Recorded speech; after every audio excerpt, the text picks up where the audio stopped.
भारतीय कृषि का इतिहास किसने लिखा? M S. Swaminathan, S Ayyappan, K B. Thomas या एम.एस. रंधावा।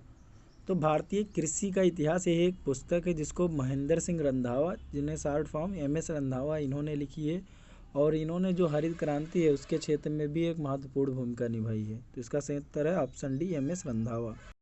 भारत में एग्रो इकोलॉजिकल जोन्स, कृषि पारिस्थितिकीय क्षेत्रों की कुल संख्या है 15, 17, 19 या 20। तो जो नेशनल ब्यूरो ऑफ सॉइल सर्वे है उसके अनुसार भारत को टोटल 20 कृषि क्षेत्रों में विभाजित किया गया है। तो इसका सही उत्तर है ऑप्शन डी। भारत की खाद्य एवं पोषण सुरक्षा के संदर्भ में विभिन्न फसलों की बीज प्रतिस्थापन दरों को बढ़ाने से भविष्य के खाद्य उत्पादन लक्ष्यों को प्राप्त करने में मदद मिलती है, किंतु इसकी अपेक्षाकृत बड़े या विस्तृत कार्यान्वयन में क्या बाध्यता है? फर्स्ट, कोई भी राष्ट्रीय बीज नीति नहीं बनी है। सेकेंड, निजी क्षेत्र की बीज कंपनियों की उद्यान कृषि फसलों की रोपण सामग्रियों और सब्जियों की गुणवत्ता वाले बीजों की पूर्ति में कोई सहभागिता नहीं है। या थर्ड, निम्न मूल्य एवं उच्च परिमाण वाली फसलों के मामले में गुणवत्ता वाले बीजों के बारे में मांग पूर्ति अंतराल है। चूँकि राष्ट्रीय बीज नीति जो 2002 में बन गई थी, तो इस प्रकार कथन फर्स्ट गलत है। और ऐसा नहीं है कि निजी क्षेत्र की जो बीज कंपनियां हैं उनकी गुणवत्ता वाले बीजों की पूर्ति में कोई सहभागिता नहीं है, उनकी सहभागिता है। तो इस प्रकार कथन दो भी असत्य है। लेकिन निजी क्षेत्र की कंपनियां जो है वो सामान्यतः निम्न परिणाम और उच्च मूल्य वाले बीजों के उत्पादन में ही संलग्न होती हैं, जिससे कि केवल कुछ चुने हुए कृषकों की आवश्यकताएं पूरी हो पाती हैं। और जो गुणवत्ता वाले बीज के संबंध में मांग पूर्ति है उसमें अंतराल बना रहता है। इसलिए कथन 3 सही है। तो इसका सही उत्तर है ऑप्शन बी, केवल 3। देश में प्रथम कृषि विश्वविद्यालय की स्थापना किस वर्ष हुई थी? 1950 में, 1960 में, 1970 में या 1980 में?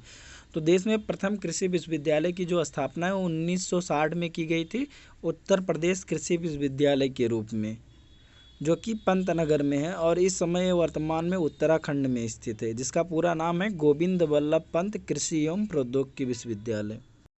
देश का पहला कृषि विश्वविद्यालय है JNKB Jabalpur, JVB PAU Pantnagar या PAU लुधियाना या RAU बीकानेर। तो इसका सही उत्तर है ऑप्शन बी, गोविंद वल्लभ पंत कृषि एवं प्रौद्योगिकी विश्वविद्यालय पंतनगर।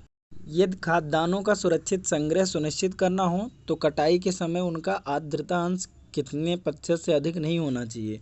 14%, 16%, 18% या 20%?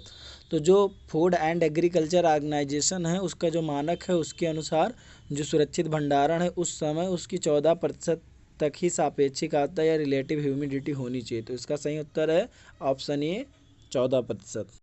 निम्न में से कौन सी मिश्रित खेती की प्रमुख विशेषता है? नकदी और खाद्य दोनों शस्यों के साथ खेती, दो या दो से अधिक शस्यों को एक ही खेत में उगाना, पशुपालन और शस्य उत्पादन को एक साथ करना या उपयुक्त में से कोई नहीं। क्योंकि मिश्रित खेती का मतलब ये होता है कि कई तरह की फसलों के उत्पादन के साथ साथ पशुपालन को बढ़ावा देना। ऐसा इसलिए कि जैसे कि खेती से जो शेष समय बचे उसमें जो पशुपालन करके किसान अपनी आय में वृद्धि कर सके। तो इसका सही उत्तर है ऑप्शन सी, पशुपालन और शस्य उत्पादन को एक साथ करना। भारतीय कृषि में निम्न उत्पादकता का कारण है आवश्यकता से अधिक लोगों का कृषि कार्यों में लगा रहना, जोत का छोटा आकार, उत्पादन की पिछड़ी तकनीक या उपयुक्त सभी। तो चूँकि देश की कुल श्रम बल में लगभग 55% का योगदान जो है वो कृषि एवं इससे संबंधित क्रियाकलापों से है, और जबकि इसका सकल मूल संवर्धन जो है वो देश के हिस्से में केवल 16.4% का योगदान रखता है। और कृषि कार्यों में आवश्यकता से अधिक लोग भी लगे रहते हैं। यहाँ पे क्या है, भारत में जो कृषि जोत हैं वो भी लगातार छोटे ही होते जा रहे हैं, और उत्पादन की जो पिछड़ी तकनीकी है वो भी भारतीय कृषि की एक मुख्य समस्या है। तो इसका सही उत्तर है ऑप्शन डी, उपर्युक्त सभी। कथन पारंपरिक खेती के आधुनिक वैज्ञानिक खेती में रूपांतर में हरित क्रांति की तकनीकी महत्वपूर्ण भूमिका रही है। कारण इसमें सामाजिक एवं पर्यावरणीय लागत सम्मिलित नहीं होती। चूँकि हरित क्रांति के कारण भारतीय कृषि अपने जीवन निर्वाहक स्वरूप के बजाय व्यापारिक और बाजारों उन्मुख रूप तो ग्रहण करती जा रही है, लेकिन जो भारतीय खेती की वैज्ञानिक खेती का रूप धारण करने में केवल हरित क्रांति का ही सबसे ज़्यादा योगदान रहा है। नहीं तो हरित क्रांति का लाभ आज तक भी जो देश में दर्शाया जा रहा है, उसमें हरित क्रांति के कारण होने वाली सामाजिक एवं पर्यावरणीय क्षति को आज भी शामिल नहीं किया जाता। अतः दोनों कथन जो हैं वो एकदम अलग अलग हैं, लेकिन दोनों कथन सत्य हैं। तो इस प्रकार इसका सही उत्तर है ऑप्शन बी। ए तथा आर दोनों सही हैं, परंतु आर ए का सही व्याख्या नहीं है। निम्न में से कौन सा भारतीय कृषि की निम्न उत्पादकता का कारण नहीं है? जनसंख्या का दबाव, प्रच्छन्न बेरोजगारी, सहकारी कृषि या भूचोद का छोटा आकार। चूँकि जनसंख्या का दबाव हो, चाहे प्रच्छन्न बेरोजगारी हो जिसे हिडन अनएम्प्लॉयमेंट कहते हैं, या छोटे छोटे भूजोत हों, तो वो भारतीय कृषि की निम्न उत्पादकता के कारण है। लेकिन जो सहकारी कृषि है, सहकारी कृषि एक साधन है जिसके तहत क्या है कि छोटे छोटे किसान जो है संयुक्त रूप से कृषि कार्य करते हैं। तो इसका सही उत्तर है ऑप्शन सी। भारत में कृषि को समझा जाता है जीविकोपार्जन का साधन, एक व्यवसाय, एक व्यापार या एक उद्योग। चूँकि भारत एक कृषि प्रधान देश है और यहाँ पर हर एक व्यक्ति जो गांव से संबंधित है वो कृषि कार्य अवश्य करता है, क्योंकि वो उसे जीविकोपार्जन का साधन समझता है। तो इसका सही उत्तर है ऑप्शन ए। भारतीय कृषि के संदर्भ में निम्न में से कौन सा कथन सही है? भारत में दालों की खेती के अंतर्गत आने वाला लगभग 90% क्षेत्र वर्षा द्वारा पोषित है। पिछले 2 दशकों में राष्ट्रीय खेत स्तर पर खेती किए जाने वाले कुल क्षेत्र में दालों का भाग 2 गुना हो गया है। यह विश्व में कुल क्षेत्र में होने वाली चावल की खेती का लगभग 15% भाग भारत में है। या भारत में होने वाली खेती के कुल क्षेत्र में से लगभग 34% क्षेत्र में चावल की खेती होती है। चूँकि भारत में क्या है कि दालों की खेती के अंतर्गत केवल 12 से 13% जो है वही भाग सिंचाई सुविधाओं के अंतर्गत आता है, जबकि बाकी जो शेष भाग है वो वर्षा द्वारा पोषित होता है। तो इसका सही उत्तर है ऑप्शन ए। भारत में रासायनिक उर्वरकों के 2 बड़े उपभोक्ता हैं, आंध्र प्रदेश एवं महाराष्ट्र, पंजाब एवं हरियाणा, पंजाब एवं उत्तर प्रदेश एवं आंध्र प्रदेश।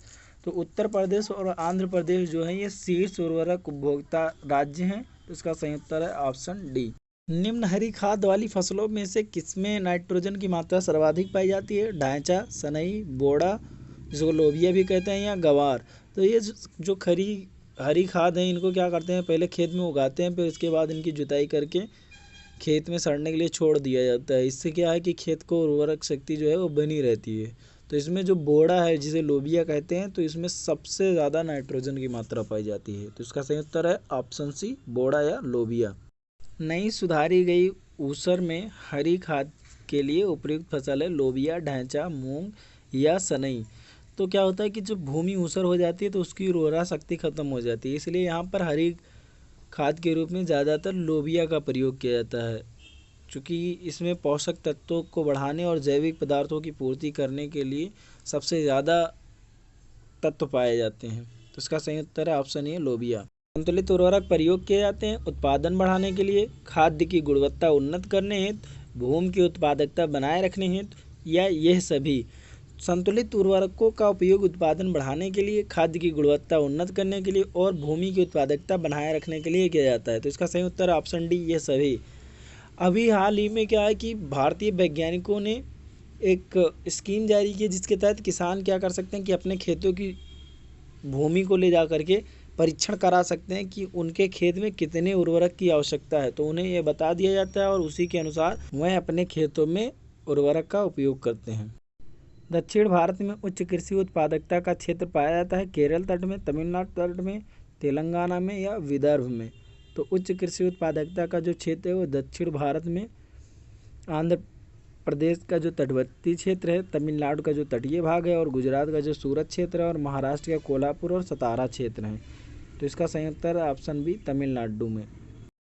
पुनर्भरण योग्य भूमि जल संसाधन में सबसे संपन्न राज्य है आंध्र प्रदेश, मध्य प्रदेश, उत्तर प्रदेश या पश्चिम बंगाल। तो इसका सही उत्तर है ऑप्शन सी, उत्तर प्रदेश। निम्न राज्यों में से कौन भारत में ठेकेदारी कृषि को लागू करने में अग्रणी है? हरियाणा, पंजाब, तमिलनाडु या उत्तर प्रदेश। तो भारत में जो ठेकेदारी कृषि है लागू करने में पंजाब राज्य सबसे आगे है। इसका सही उत्तर है ऑप्शन बी। हरित खेती में सन्निहित है जैविक खेती एवं बागवानी पर जोर। बागवानी तथा पुष्प कृषि पर ध्यान केंद्रित करते समय कीटनाशकों और रासायनिक उर्वरकों से बचाव, या समेकित कीट प्रबंधन, समेकित पोषक पदार्थ आपूर्ति एवं समेकित प्राकृतिक संसाधन प्रबंधन, या खाद्य फसलों, बागवानी एवं पुष्प कृषि पर जोर। तो इसका सही उत्तर है ऑप्शन सी समेकित कीट प्रबंधन, समेकित पोषक पदार्थ आपूर्ति एवं समेकित प्राकृतिक संसाधन प्रबंधन। हरित खेती में समेकित कीट प्रबंधन और समेकित पोषक पदार्थ आपूर्ति, समेकित प्राकृतिक संसाधन भी इसमें सन्निहित है।